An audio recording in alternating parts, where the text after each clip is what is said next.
Hello friends, आप ऐसा सोचिए कि आपको किसी प्लैनेट में जाने का मौका मिला तो आपके साथ क्या होगा। आप जब 1 महीने के बाद लौट के आएंगे, आपके हम उम्र के लोग आपसे कई ज्यादा बड़े दिखेंगे। हाँ दोस्तों, ऐसा हो सकता है। इसे टाइम डायलेशन कहते हैं। और आपको पता है कि किसी किसी प्लैनेट में एक डे हमारी अर्थ के 1 ईयर के बराबर भी हो सकता है। वार्म होल, ब्लैक होल जैसे इंटरेस्टिंग चीजों के बारे में जानने के लिए आप ये मूवी जरूर देखें। मूवी में दिखाते हैं कि अर्थ का एटमॉस्फेयर डे बाय डे खराब होता जा रहा है और कुछ दिनों में सब लोग एयर क्वालिटी की खराब होने की वजह से मर जाएंगे। अब अर्थ में कहीं भी कोई पुलिस आर्मी नहीं है। लोगों का ध्यान केवल फार्मिंग की तरफ होता है, लेकिन उसे भी रेत के तूफान खत्म कर रहे हैं, जिसकी वजह से सारी फसलें खराब होती जा रही। मूवी में लीड कैरेक्टर कूपर का है, जो अपने फादर और बेटे के साथ में रहता है। उसकी बेटी मर्फ अपने कमरे में है। तभी वो देखती है कि कुछ बुक्स अपने आप गिर रही हैं। उसे लगता है कि उसके कमरे में कोई भूत है। वो अपने फादर से बताती है, लेकिन उसका फादर बोलता है तुम उस पैटर्न को ठीक से देखो, वहां पे कोई भूत जैसी चीज नहीं है, तुम्हें पता चल जाएगा कि वो क्यों हो रहा है। एक दिन कूपर को पता चलता है कि सारी ट्रैक्टर्स खराब हो चुके हैं और वो उसके घर के पास आके खड़े हो गए हैं। कूपर उसे चेक करता है और उसे पता चलता है कि ग्रेविटी की वजह से उसके जीपीएस खराब हो गए हैं और उसे जीपीएस की सेटिंग फिर से करनी पड़ती है। उसी दिन मर्फ ने बुक के गिरने के पैटर्न को डिकोड कर लिया है और उसे पता चला है कि ये एक मोर्स कोड है, जिससे उसे कुछ मैसेज आ रहा है। जब कूपर वो कोड को डिकोड करता है तो उसे कुछ कोऑर्डिनेट्स मिलते हैं। कूपर और मर्फ कोऑर्डिनेट पे पहुंचते हैं जहाँ पे नासा का एक सीक्रेट मिशन चल रहा होता है। यहाँ प्रोफेसर ब्रांड मिलते हैं, जो बताते हैं कि पृथ्वी का एटमॉस्फेयर एक दिन इतना खराब हो जाएगी कि सारे लोग मर जाएंगे और इसी वजह से नासा का एक सीक्रेट मिशन चल रहा है, जिससे वो अर्थ के सारे लोगों को स्पेस में ले जाने की तैयारी कर रहे हैं। कूपर एक पायलट था, जिसकी वजह से वो ब्रांड से पूछता है कि हमारा जो नियरेस्ट प्लैनेट भी है वो हजारों लाइट ईयर दूर है, हम वहाँ कैसे पहुंचेंगे। प्रोफेसर यहाँ बोलता है कि सैटर्न ग्रह के पास करीबन 50 साल पहले एक वार्म होल दिखाई दिया है। ये वार्म होल कोई नेचुरल वार्म होल नहीं है और शायद कोई है जो हमारी हेल्प कर रहा है, जो ह्यूमैनिटी को बचाना चाह रहा है और हमें इनवाइट कर रहा है कि हम अर्थ को सेव कर सकें। दोस्तों, वार्म होल किसी भी बड़े डिस्टेंस को कम करने के लिए बनाया होल है, जो मैन मेड नहीं हो सकता है। इस फोटो से हम समझ सकते हैं कि वार्म होल कैसे काम करता है। किसी भी दो डिस्टेंस को कम करने के लिए हमें एक वार्म होल मिल जाए तो वो डिस्टेंस हमारे लिए बहुत कम टाइम में पूरा हो सकता है। वो इस तरह से भी हो सकता है कि एक ब्रिज से हम राउंड करके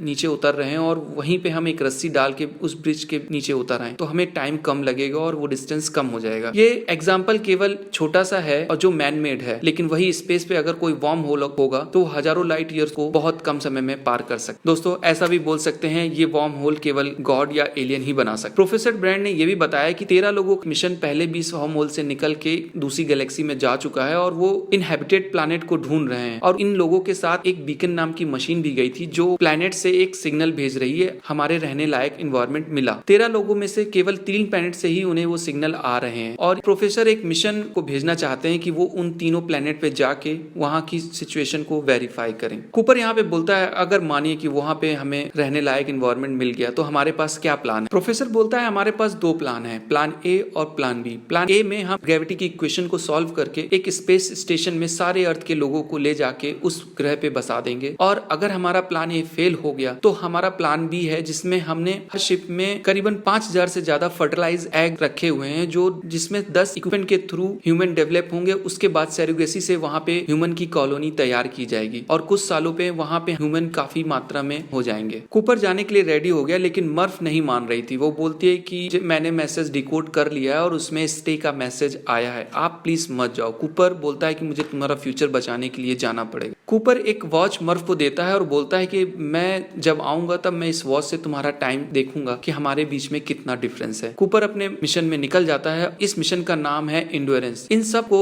2 साल का टाइम लगेगा शनि ग्रह के पास पहुंचने के लिए। उसके बाद वो वहां से वार्म होल का रास्ता तय करेंगे। एंड्योरेंस के अंदर ये लोग अपनी फैमिली के वीडियो मैसेज भी देखते रहते हैं। 2 साल के समय के बाद ये लोग उस वार्म होल से निकल के एक नई गैलेक्सी में पहुंचते हैं और डिसाइड करते हैं कि पहले वो किस सिग्नल के पीछे जाएंगे। दोस्तों, यहाँ टाइम डायलेशन के बारे में पता चलता है कि जो भी ग्रह ब्लैक होल के जितना नजदीक होगा वहां पे टाइम उतना स्लो चलेगा। उस ब्लैक होल से निकलने के टाइम पे 1 घंटे का समय पृथ्वी के लिए 7 साल के बराबर होगा। कूपर बोलता है कि हम गैंगुटा नाम के ब्लैक होल के अंदर नहीं जाएंगे, हम उसके ऑर्बिट से निकल के उस प्लैनेट में डायरेक्ट जाएंगे, जिससे हमारा फ्यूल ज्यादा लगेगा लेकिन हमारा समय बच जाएगा। एमिलिया यहाँ ऑर्बिट के बाहर एंड्योरेंस में रहता है और बाकी के सारे मेंबर केस नाम के रोबोट के साथ में निकलकर रोवर की मदद से मिलर नाम के प्लेनेट पे पहुंचते हैं। वहां पे सारी जगह पानी दिख रहा होता है और ग्रेविटी भी अर्थ के जैसी थी, काफी कुछ अच्छा दिख रहा था। तभी केस नाम के रोबोट को मिलर का बीकन मिलता है जिससे सिग्नल आ रहे थे। लेकिन ब्रांड आगे जाके मिलर को ढूंढने लगती है। तभी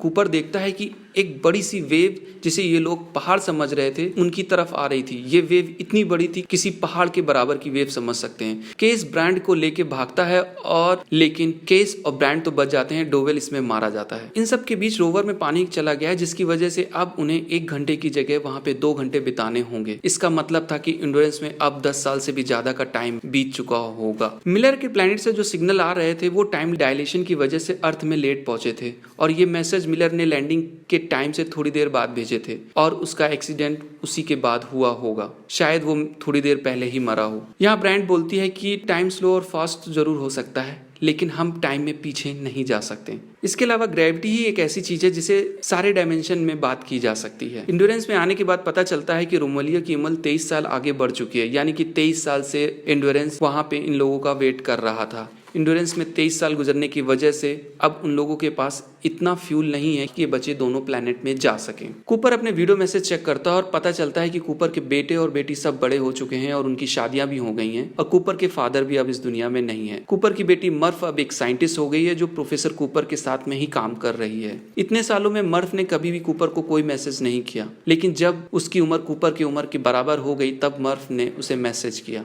और बताती कि आपने वादा किया था कि आप इस दिन जरूर आओगे। यहाँ ये भी पता चलता है कि प्लान ए कभी कुछ था ही नहीं, क्योंकि मर्फ को प्रोफेसर कूपर ने मरने के टाइम पे ये सारी चीजें बताई थी। मर्फ को ये भी लगता है कि ये सारी बातें कूपर को पता थी, इस वजह से वो कूपर से भी नाराज थी। लेकिन मर्फ अभी भी ग्रेविटी की इक्वेशन को सॉल्व करने में लगी हुई है। एंड्योरेंस के अंदर ब्रांड बोलती है कि मुझे लगता है कि हमें डॉक्टर मैन के प्लैनेट से ज्यादा अच्छा एलमंड के प्लैनेट में जाना होगा। यहाँ पे तीनों मिलके वोट करते हैं और डॉक्टर मैन के प्लैनेट में जाने का डिसाइड करते हैं। यहाँ आने के बाद डॉक्टर मैन डीप स्लीप में मिलते हैं और वो बोलते हैं मुझे उम्मीद नहीं थी कोई मुझे बचाने आएगा। डॉक्टर मैन काफी खुश थे और ये लोग डॉक्टर मैन को एंड्योरेंस के अंदर लेके आते हैं। वो यहाँ के प्लैनेट के बारे में बताते हैं कि यहाँ का प्लैनेट बहुत अच्छा है और वो यहाँ पे दुनिया बसा सकते हैं। डॉक्टर मैन का रोबोट यहाँ पे खराब हो गया है और उन्होंने उसकी बैटरी को यूज करके अपने रिसर्च में यूज किया है। प्रोफेसर ब्रांड का प्लान डॉक्टर मैन को पता था कि प्लान ए कभी भी सक्सेस नहीं हो सकती, जिसकी वजह से उन्होंने प्लान बी भी बनाया था। इन सब के बाद वो लोग उस प्लैनेट की सरफेस में जाके वहां का मुआयना करने लगते हैं। तभी डॉक्टर मैन के इरादे कुछ और नजर आते हैं और डॉक्टर मैन कूपर को मारने की कोशिश करते हैं। दूसरी तरफ रोमालिया भी डॉक्टर मैन के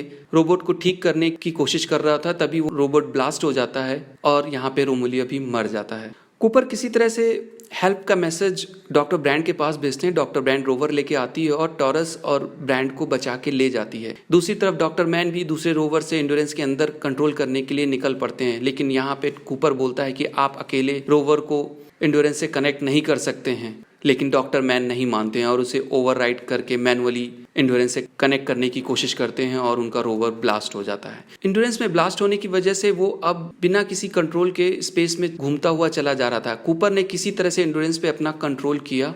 वहीं अर्थ में मर्फ भी अपने घर पहुंचती है और अपनी फैमिली से मिलती है और अपने ओल्ड एज याद कर रही होती है। कूपर को पता था कि फ्यूल और फूड इतना नहीं बचा है कि हम अर्थ में वापस जा सके। कूपर स्लिंग शॉट की मदद से एंड्योरेंस को एलमंड के प्लैनेट पे भेजना चाहता है, लेकिन एंड्योरेंस का वेट ज्यादा होता है। इसी वजह से वो टॉरस नाम के रोबोट को लेकर एक रोवर की मदद से ब्लैक होल में निकल जाता है और एंड्योरेंस को एलमंड के प्लैनेट की तरफ फोर्स कर देता है। कूपर नहीं जानता कि आगे क्या होगा, लेकिन एलमंड के प्लैनेट पे अगर ह्यूमैनिटी सर्वाइव करी तो उसके लिए वो ही बहुत ही होगा। ब्लैक होल में जाने के टाइम पे सब जगह अंधेरा हो रहा था। टॉरस के साथ उसका कनेक्शन भी टूट गया था और कुछ भी समझ नहीं आ रहा था। ब्लैक होल में ग्रेविटी सब अपनी तरफ खींच रही होती, तभी उसे हल्की सी रोशनी दिखाई देती है और वो अपने रोवर से अलग हो जाता है और वो अपने आप को एक बॉक्स के अंदर में पाता है। उस बॉक्स के अंदर से वो कई डायमेंशन से अपने घर को देख पा रहा होता है। कूपर को याद आता है कि ग्रेविटी ही एक ऐसा फोर्स है जो हर डायमेंशन में काम करती है। कूपर को बॉक्स के अंदर से अपना घर दिखाई दे रहा होता है और वो बुक सेल्फ से बुक को गिरा के एक मैसेज छोटी मर्फ को देना चाहता है और वो मैसेज था स्टे, जिसे छोटी मर्फ ने डिकोड करके कूपर को बताया भी था, लेकिन कूपर वहां पे रुका नहीं था। दोस्तों इसका मतलब मूवी स्टार्टिंग में जिसे छोटी मर्फ भूत बोल रही थी वो फ्यूचर का कूपर ही था जो उसे मैसेज दे रहा था। तभी टॉरस का मैसेज मिलता है कि उसने क्वांटम डाटा मिल गया है और अब ग्रेविटी की प्रॉब्लम को सॉल्व किया जा सकता है। कूपर टॉरस को बोलता है कि मोर्स कोड में वो डाटा कन्वर्ट करके उसे देने के लिए, और कूपर ने ग्रेविटी की मदद से ये सारा का सारा डाटा बड़ी मर्फ को पास कर दिया है और मर्फ ने इस डाटे को बड़ी आसानी से डिकोड भी कर लिया है। दोस्तों मोर्स कोड एक साइन लैंग्वेज होती है जिसकी मदद से कुछ डॉट और टिक से कोई भी मैसेज पास किया जा सकता है और सामने वाला अगर ये कोड जानता है तो वो कोई भी मैसेज आसानी से रिसीव कर सकता है। और यहाँ बड़ी मर्फ के पास कोड पहुंचने के बाद ही ये क्यूब अपने आप बंद होने लगता है और कूपर एक ब्लैक डीप स्पेस में कहीं चलता चला जा रहा था। थोड़ी देर के बाद एक स्पेसशिप आता है और उसको लेके चला जाता है। बड़ी मर्फ इस कोड को यूज करती है और प्लान ए यानी कि स्पेस स्टेशन बना के सारे लोगों को बचाने के लिए निकल जाती है। कूपर की आंख खुलती है और वो देखता है कि वो अपने आप को किसी स्पेस स्टेशन में पाता है। दोस्तों यहाँ पे लिखा हुआ था कूपर स्टेशन, यानी कि कूपर की बेटी मर्फ ने अब एक स्पेस स्टेशन बना लिया है और अर्थ के सारे लोगों को वहां पे लेके रह रही है। कूपर जागता है और अपनी बेटी से मिलना चाहता है। दोस्तों यहाँ उसकी बेटी की उम्र 100 साल से भी ज्यादा हो चुकी है और कूपर मर्फ को देख के बहुत इमोशनल हो जाता है। दोनों खुश तो थे, लेकिन मर्फ बोलती है कि तुम्हारी यहाँ पे अब कोई जरूरत नहीं है और कोई भी अपने बच्चों को बूढ़ा होते हुए देखे उससे बड़ा दुख नहीं हो सकता है, तो आप वापस जाओ। यहाँ कूपर सोचता है कि वो कहाँ जाएगा। दोस्तों कूपर अपने सफर में निकल जाता है। वो ब्रांड के पास जाता है जिसे एडमंड ग्रैहम में कूपर ने छोड़ा था। दोस्तों क्यूब में कूपर बोलता दिख रहा था ये सब किसी ने गॉड ने नहीं बल्कि हमारे फ्यूचर की ह्यूमन ने किया है ह्यूमैनिटी को बचाने के लिए, और ये ब्लैक होल और ग्रेविटी क्यूब उन्होंने ही बनाया है और कूपर को भी उन्होंने ही चूज किया है। दोस्तों यहाँ पे मूवी खत्म होती है। मिलते हैं किसी और वीडियो में। Till then